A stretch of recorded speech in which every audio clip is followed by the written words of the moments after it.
to be here this morning with my friend and someone who I have the utmost respect for, our newly elected official nominee of the Republican Party for the general election, Congressman Lee Zeldin. And it feels really great to say that after this long, arduous campaign trail. But Lee has been in this race for almost a year and a half at this point. But I really want to introduce him. Ladies and gentlemen, his real title is the next governor of the state of New York, Lee Zeldin. Tuesday night's resounding victory brings us one step closer to making this a reality. It was a hard-fought and a spirited race, and Lee crushed this race with a 21-point spread. It's a massive landslide victory by any estimation. And no one has worked harder to win a party's nomination than Lee Zeldin has. Lee crisscrossed his state so many times, I think he would have run out of fingers just counting the times he's been here to Buffalo alone. He proved to everyone from Buffalo to the far end of Long Island to the North Country to the Southern Tier why he is the person that we all need to fire Kathy Hochul and to save New York. Tuesday night's victory continues an undefeated win streak, 8 straight elections. From Nancy Pelosi to this primary, he's had millions of dollars thrown at him in false attack ads, and the voters, they saw right through it. Now let this be a warning to Kathy Hochul and the Democrats who are already trying to do the same exact thing. Lee Zeldin has never lost an election, and he is going to continue that winning streak in November because he says losing is not an option. And I think that's the way we all feel about the state of New York and the mission at hand, that losing is truly not an option. He doesn't say that for his ego. He says that because this state cannot afford another 4 years of one-party Democratic rule under a Democratic governor. This is our moment and our chance to save our state. Lee calls it a rescue mission, and he's absolutely right. We've had 15 years of Democrats running the show from the second floor of the Capitol, and they've all left office in disgrace at this point. We've had 15 years of Democrat governors, and our state is in a state of decay and dysfunction. We have a corruption crisis, a crime crisis, and an economic crisis.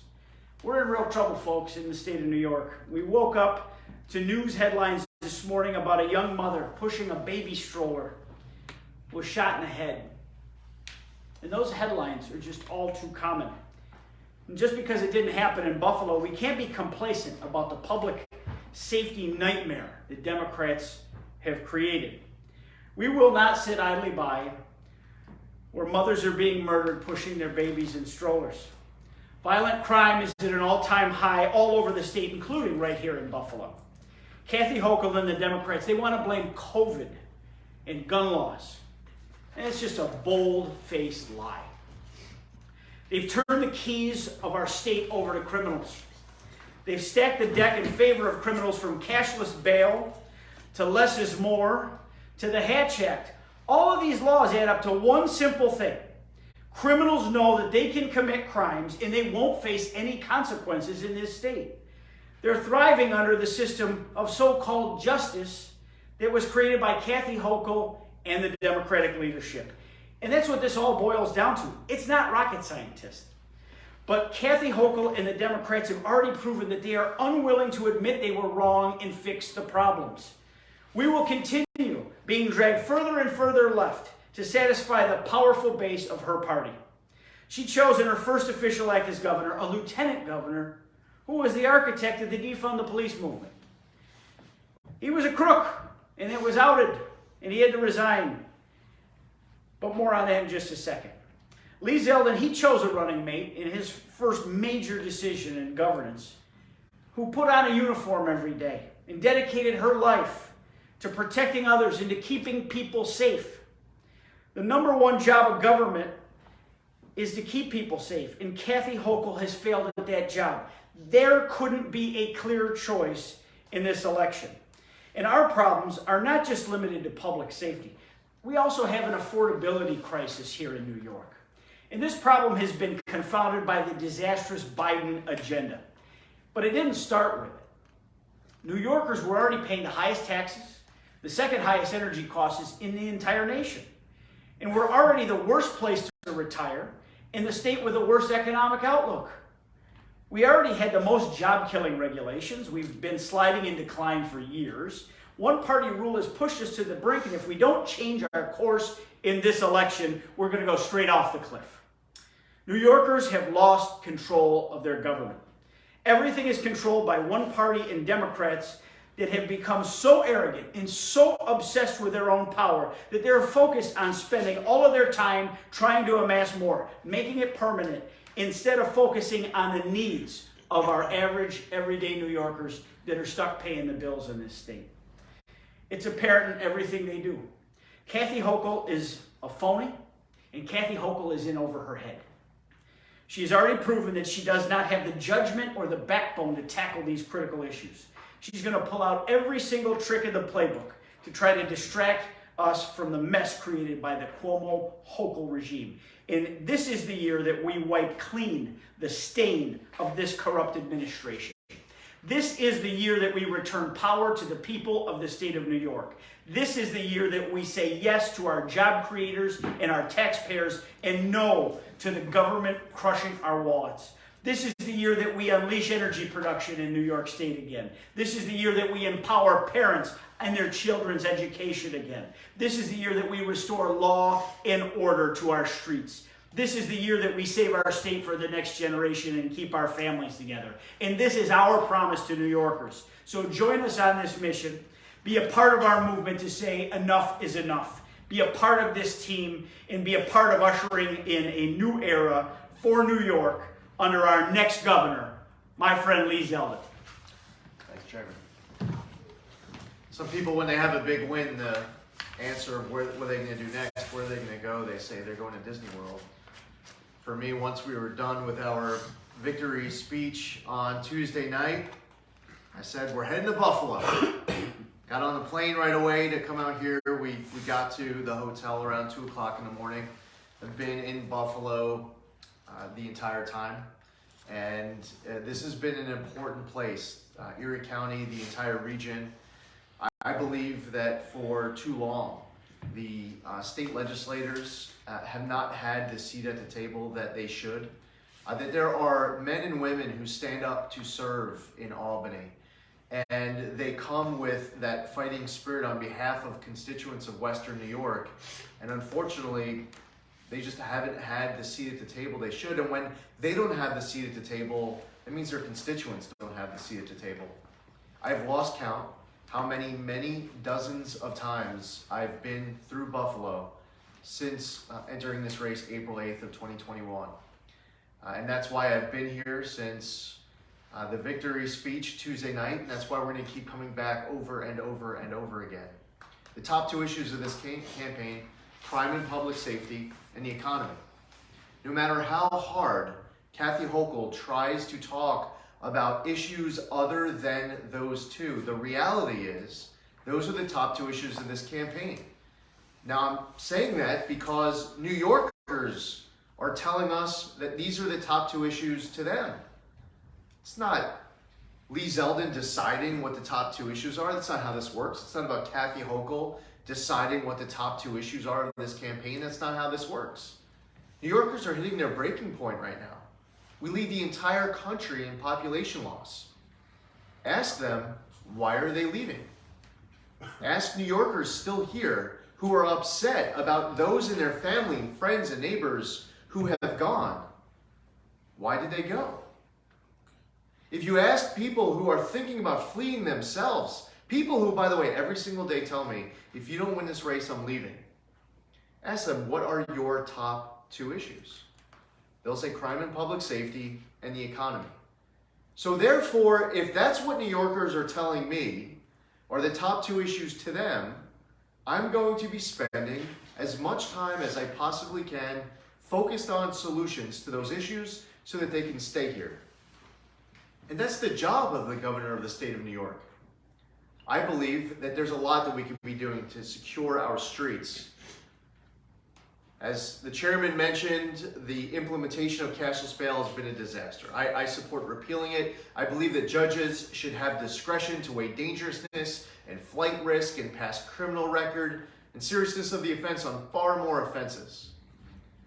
As the chairman pointed out, the implementation of the HALT Act has resulted in our correctional officers being assaulted. I was speaking to just one person about one of New York's prisons, that in the first 3 weeks of April, that they had 28 correctional officers put out of work due to an attack. We hear from law enforcement the implementation of the discovery law changes and how it's making it harder for them to be able to do their job. We see as Governor Hochul signed less is more last summer and released 191 people from Rikers Island as she did it, within days, within the first couple of weeks, you had a whole bunch of people immediately go back out and reoffend. We see raw violent hate from a Tops supermarket in Buffalo to the streets of New York City, where members of the Asian American community have had one of their own pushed in front of an oncoming subway car, stabbed to death in their apartment in Lower Manhattan, beaten to death with hammers. I've heard it out of Brooklyn, where the Jewish community talks to me about how they have seen multiple attacks, often in the same week, where members in their community are assaulted for being Jewish. I hear it from the Sikh community, where their own members of their community are targeted with raw, violent hate. This state needs to be doing far more to back our men and women in blue. We should pass a law enforcement Bill of Rights. We need to overhaul the parole board and change it from a majority vote to a unanimous vote. We need to provide for a more input of victims' families, especially when you're deciding whether or not to release that cop killer or that murderer or that rapist. You need to be thinking about victim impact and victims' rights. As far as our economy goes, people are struggling as we're about to go through a July 4th weekend where they're experiencing higher prices to travel, higher prices for the food and other products for that party. The impacts of inflation and rising energy costs, the impact of high taxes and the high cost of living is directly contributing to that decision being made by New Yorkers to flee New York for good. We must bring spending under control in Albany. Tens of billions of dollars have increased over the course of these last few years. And if you keep Kathy Hochul and one-party Democrat rule, there's an absolute certainty that the lid that has been blown off on spending will only continue to massively increase. It is a certainty. I ask you, can we afford that? People who are struggling to pay their taxes, people who feel like their money would go further in another state, even if they can afford to pay their taxes in New York. They're deciding to leave because their income tax rate to New York will become 0.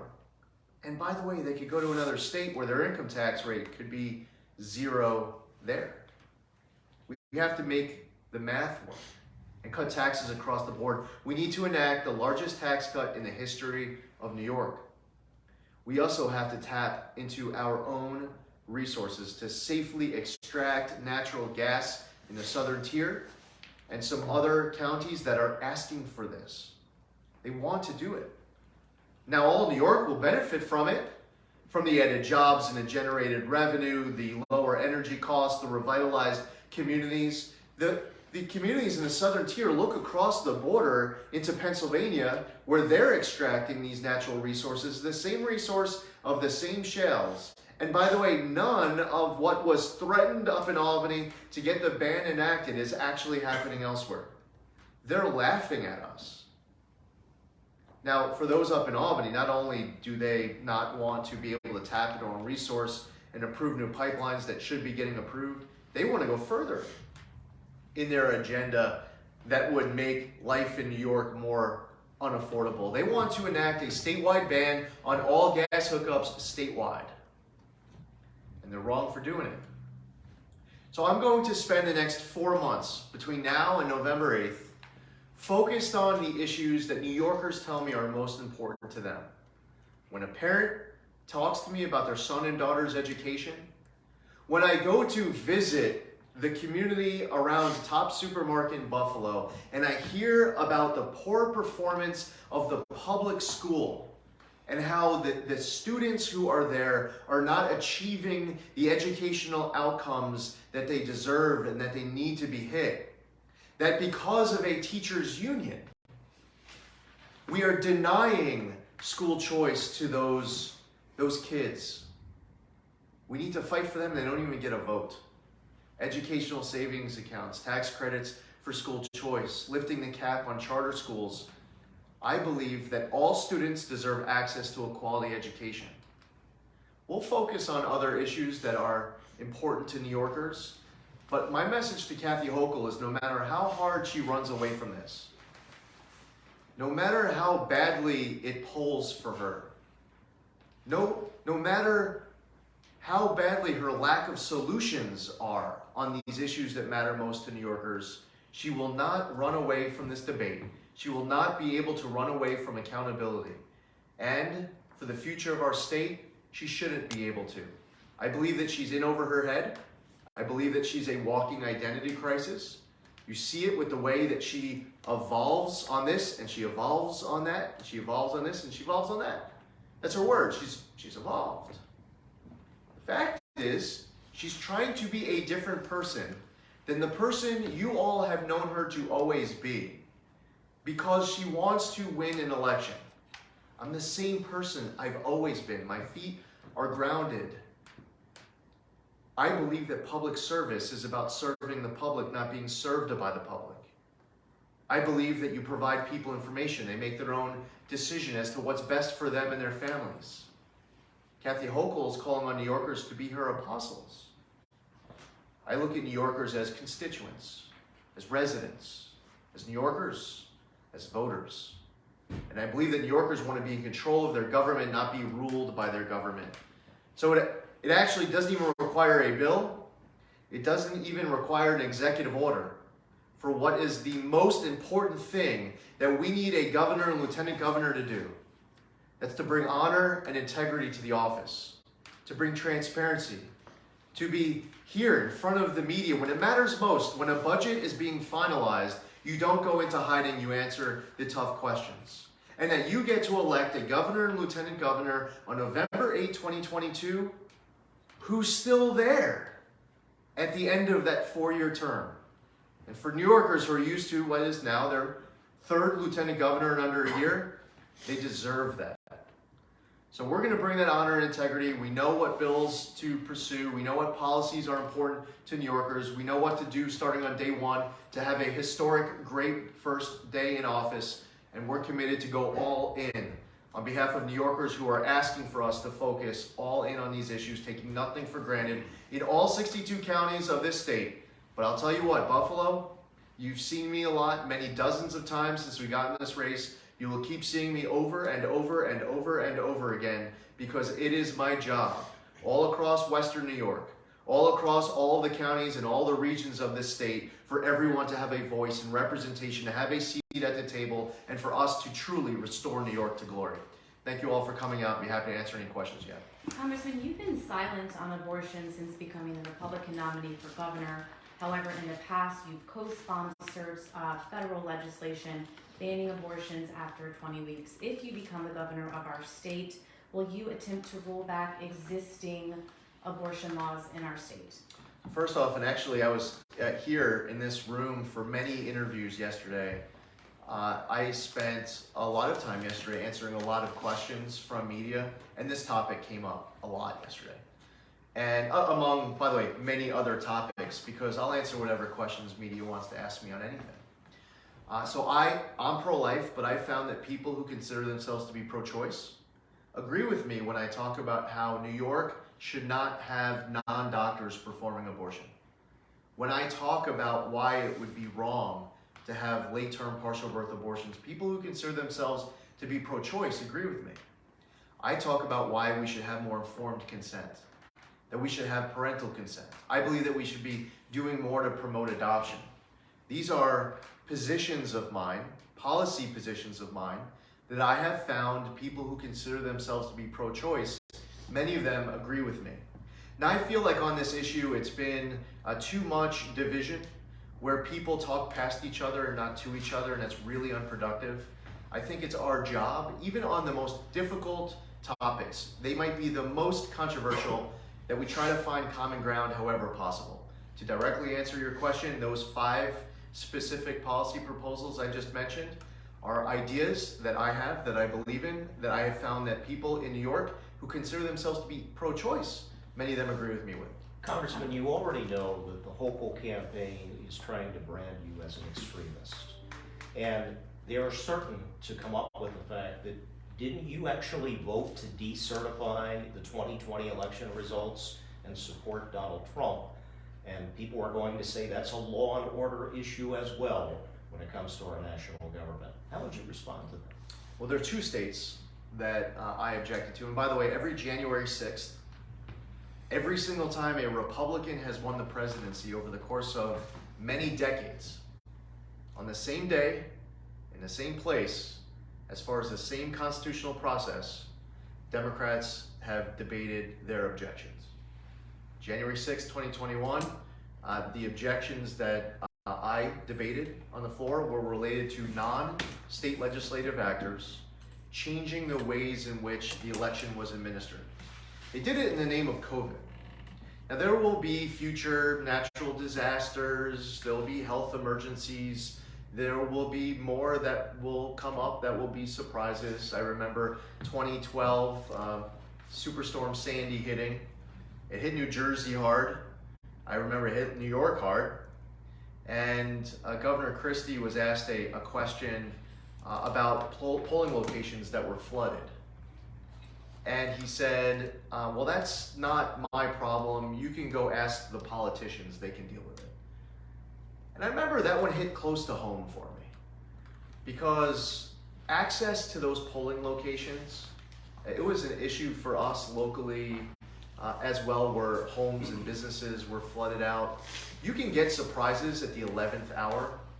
The United States Constitution says that state legislatures set how elections are administered. And there's no exception where all of a sudden you can have non-state legislative actors decide that they're going to have a whole nother way of how to administer that election. So in Pennsylvania, for example, and I won't bore you with all the details, but I have provided many different examples of what I had an issue with in 2020 related to non-state legislative actors setting the administration of the election without seeking approval. The Pennsylvania Secretary of State entered into a friendly lawsuit settlement with the League of Women Voters. If you think about how this plays out, in Albany, let's just say hypothetically that in January there was a Democratic legislature serving with a Republican governor. And it's fast forward to October 25th of 2023. And there's some type of a hurricane that hits New York.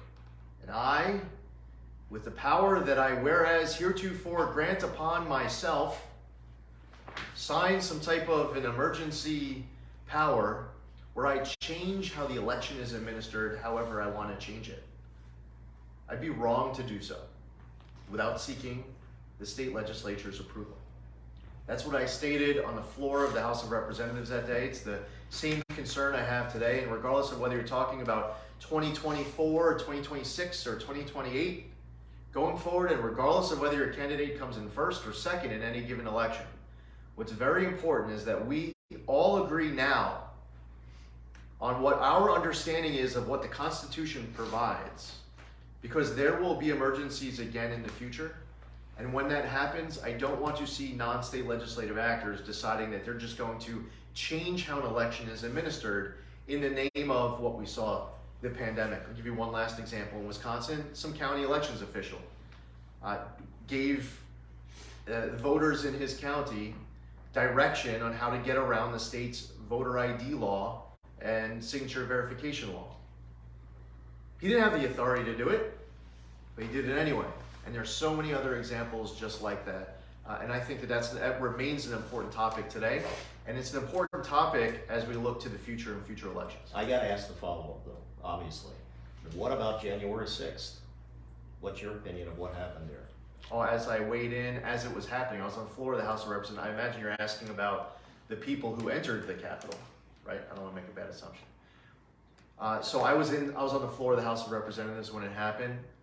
As soon as I found out exactly what was going on, because inside of the House chamber, at first we had limited information.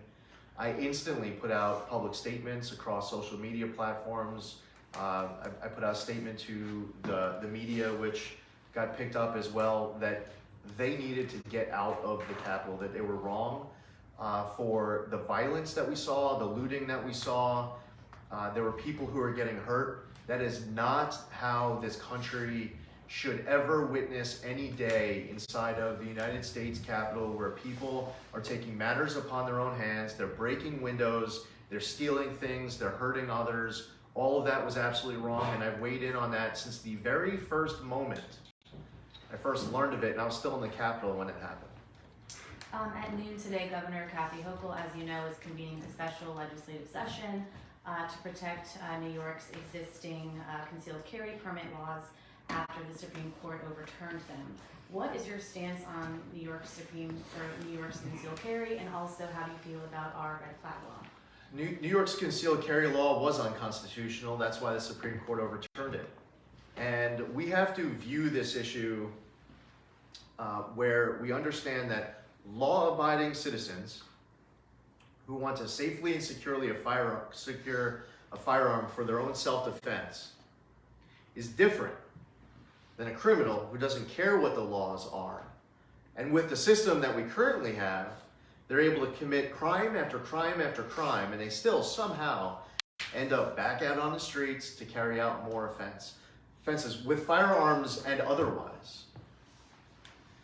So when the decision was made by the Supreme Court, and I had signed the amicus brief in support of the New York State Rifle and Pistol Association's case, I believe the Supreme Court made the correct decision on behalf of law-abiding New Yorkers. I have a problem with criminals who go out and commit crime after crime after crime with firearms and otherwise, and they hurt other people. And they're still out on the streets under the current system where they're committing additional crimes. So they convened this special session up in Albany, and Kathy Hochul, who was an A-rated, NRA-endorsed member of Congress here, until she wanted to run for governor of the state of New York, and she decided that she had to be someone other than who she's always been in order to get votes. Just like she made a name for herself advocating against driver's licenses for people who are not legally in the country, until it became politically expedient. Her pollster or whoever gave her advice that she needed to take the opposite position. Consistency is not Kathy Hochul's middle name. I believe that the legislature is making a wrong decision to enact legislation that targets law-abiding New Yorkers. They're not getting to the heart of the problem, and I actually think that they're making New York less safe. They create a target for criminals. If you're going to identify a location and you're going to tell the criminal that at that location there will be no law-abiding New Yorkers who will be safely and securely carrying a firearm for their own self-defense, you are putting the safety of other people at that location at risk. So I actually think what they're doing in Albany will make New York less safe. You asked about red flag laws. I believe that the Buffalo shooter should have had access to no firearm at all. He threatened to shoot up a school. That's a felony.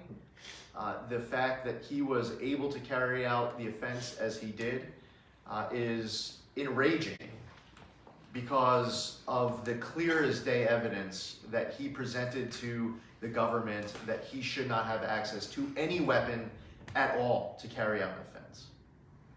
As far as New York's red flag laws, there are three things in particular that I believe need to be strengthened in order to improve due process for law-abiding New Yorkers. If you're going to try to take away firearms of a New Yorker, that there should be a notice of a hearing that you should be able to attend or be otherwise represented in to be able to provide evidence to that judge. Right now, the process that's in place, you can remove firearms from someone and there is no due process rights where every New Yorker who's in that situation is going to be able to get that notice and to be able to present that case. The second thing that needs to change is that after that person has their firearms taken away without notice of that hearing, the burden is on the person who had their firearms taken away to not only appeal it, but to prove by clear and convincing evidence that they should get their firearms back. There's a very high burden that is set after that original decision was made without them being present at the hearing. And the third thing is there should be consequences for filing a false accusation against somebody else. The idea that you can just narc on your next door neighbor, that maybe you're having a fight over something that's unrelated and minuscule or minimal, and you decide to pick up the phone because you know that they have firearms, and you're able to successfully get their firearms removed by the government in a process that that person wasn't able to get notice of a hearing and be represented in that hearing, and then had this really high burden to be able to earn getting their firearms back. There's no consequences for that fake accusation. It's wrong. Going back to abortion, if I could, in the past you've expressed interest in appointing a pro-life health commissioner. Considering that New Yorkers by 63% support abortion, the right to choose in our state, do you worry that this single issue will affect your chance at winning? Well, what I had stated was that I think it would be great to have a health commissioner who respects life as opposed to what we've had. And as we've seen from Howard Zucker and in recent health commissioners with the deadly nursing home order and cover-up, I don't believe that the health commissioner has been respecting life in New York. And I still feel like there's a need for justice and accountability where life has been taken as a result of decisions made by the health commissioner. The third thing that I'll do on day one is I'll appoint a special prosecutor for that deadly nursing home order and cover-up. For any crimes that were committed for the families of these victims, they demand it and they're not going away. And I'm gonna fight for them to make sure that they get justice. As far as qualities of who the next health commissioner is, I could think of 1,000 different things to look for. We want to, for every state agency, appoint the best qualified person based on experience, on leadership, on work ethic. We have to make sure that they are able to articulate the vision to lead the department, to make a department work more efficiently. I have many problems with the New York State Health Department. And I see the way that politics are so often playing into the process of being able to secure approvals, to be able to expand access to healthcare in New York. If you asked me what the top priorities are of what we're looking for in New York's next health commissioner, I would be able to tell you many different things. I will be asking that person, if you're the health commissioner, what are you gonna do? What's your vision? How would you be the greatest health commissioner in the history of New York State? Their answer to that question is the #1 qualification. It's the job that they're going to perform as the health commissioner. I do think it would be great to have a health commissioner who respects life, and that would be a welcome change from having health commissioners, as we saw with Howard Zucker, who clearly, in my opinion, didn't respect life. You So mentioned legal state legislation- spending. If we could ask this one real quick, because this is important to everybody here. State spending. Obviously, the governor committed over $600 million to the Buffalo Bills Stadium. A lot of downstate people weren't happy with that. What's your position on that? I think that the process was horrible. This showed a lack of competency on the part of Governor Hochul. She should have negotiated a better deal for New Yorkers. I believe that this was something that popped up very late in the budget process. It was very irresponsible on her part. I believe that there should have been more of a public discourse. I think that the public deserves that. I believe that state legislators deserve that. I also think, as far as provisions go, that if the Buffalo Bill owners were, if the Buffalo Bills were just going to pick up and leave the state, horrible, can't ever happen. As far as what's on paper, if they left 3 years later or 4 years later, the value of what they would get for that sale would include this deal. Where's the return to the taxpayers? Where's the return to the taxpayers as far as tickets and concession sales? And I mean, this is a big investment from Erie County taxpayers. It's a big investment from New York taxpayers.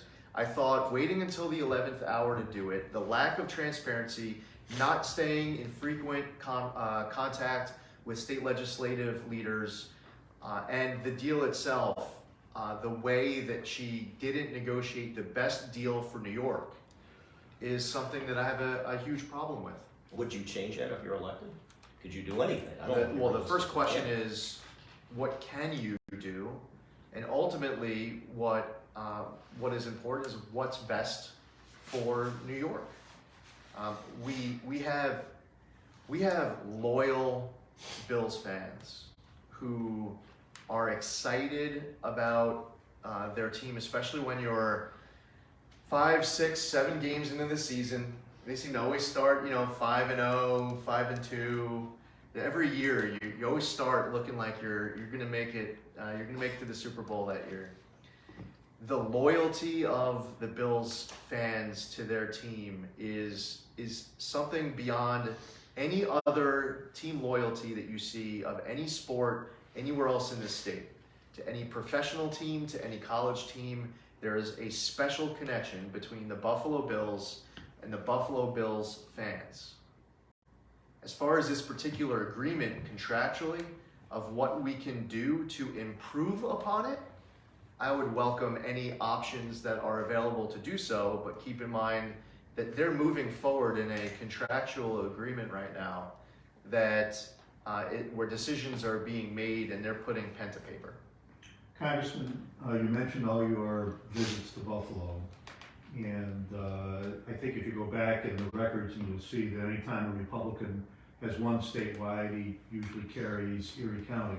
Isn't that going to be a tough assignment for you in an overwhelmingly Democratic county where your opponent is from? Kathy Hochul will lose Erie County on November 8th, 2022. I will tell you that even though she's from here, I have found a whole lot of New York voters from Erie County who know Kathy Hochul the best are actually more upset with her than other New Yorkers who are just getting bad first impressions. New Yorkers are not happy with Kathy Hochul's performance as governor. They don't approve of her job performance. They don't like the way that she's pandering to tax and spend pro-criminal liberals in the state legislature. I've been to Hamburg many times just since she's become governor. My second trip to Hamburg, I was invited by a group of Democrats to the Hamburg Public Library. And it was very important to them that I came to the Hamburg Public Library. They made a point of telling me about how they've known Kathy Hochul since she was a little girl, and this was the library that she would go to when she was a kid. And they were really upset with her. And these were loyal Democrat voters who wanted her Republican opponent, who was in a 4-way primary, to come then and to make sure that it was known to Kathy Hochul that they had me come. And there were a lot of people there. I've been to Hamburg many times. My trip after that, I was at the Hamburg Fairgrounds gun show, and they were talking about how Kathy Hochul used to spend hours there. And she would go booth to booth to booth. She would be looking at all of the different firearms, and she'd be bragging about her A rating from the NRA and her NRA endorsement. Not only was she not going to the Hamburg Fairgrounds gun show, but instead she was trying her best to compete with Kirsten Gillibrand for the fastest transition to Jane Fonda possible. I don't know, why they do that. I believe that it's important to be consistent. That is a very important trait of leadership that Kathy Hochul does not know anything about and she doesn't seem to care about. We're going to win Hamburg. And Hamburg has a big Democrat to Republican advantage. We have a strong base of support inside of Hamburg, and it's not just Republicans. We're not just talking about the Republican committee in Hamburg. I'm talking about Democrats in Hamburg who are loyal Democrats who have known Kathy Hochul since she was a little kid, who have made a point of telling me that they're going to do absolutely everything in their power to make sure that we win Hamburg. Now, on the flip side, if you go to Shirley, New York, if you go to the town of Brookhaven, I grew up in Shirley, New York, in the town of Brookhaven, in the county of Suffolk. Kathy Hochul is going to get crushed in Shirley, in Brookhaven, and in Suffolk.